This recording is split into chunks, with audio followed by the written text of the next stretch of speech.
I apologize for everything as I'm a bit sick right now, but I'm just making this video for the lecture about the reflection assignment on listening. So first, let's start off with, do you know someone who is a good listener? And I actually do. Um, my supervisor at work, he's a really good listener, and I know this because, whenever I speak with him, like, you can tell that he's very,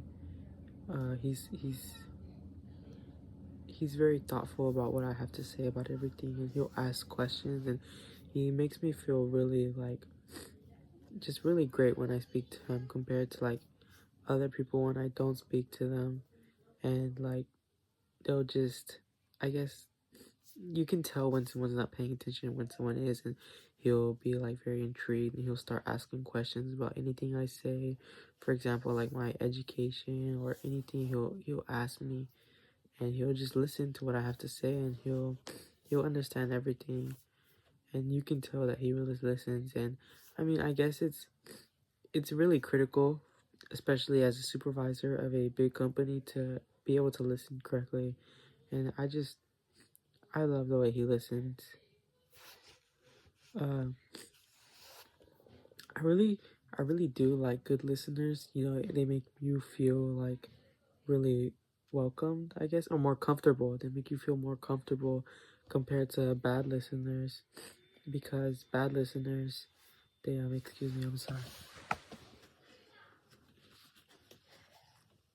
Bad listeners,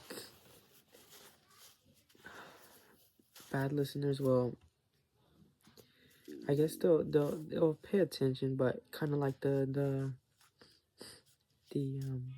article stated that a lot of people tend to listen to respond, and bad listeners, you can, I guess, see them dazing off and sometimes not paying attention to what you have to say.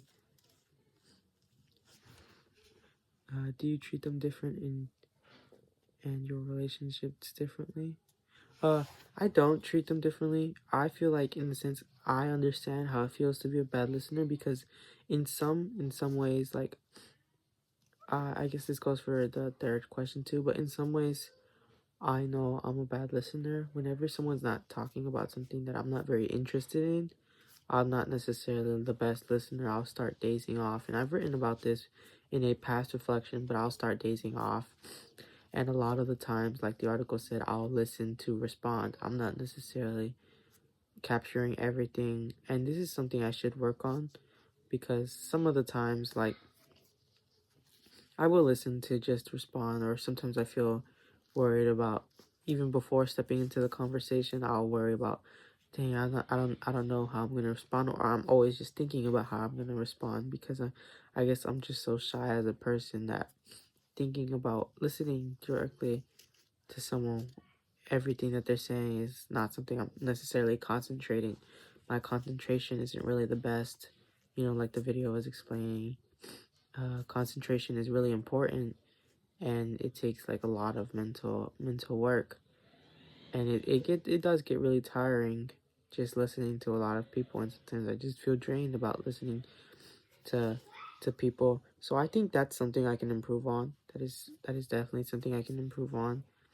And I understand how it feels, so I'm never going to punish anyone for not listening to me, like, all the time, because I know how it feels to not be able to concentrate.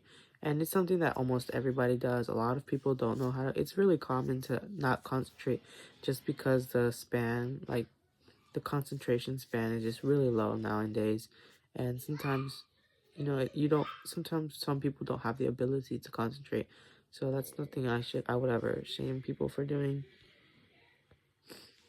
But yes, this is my reflection on listening. I hope you enjoy.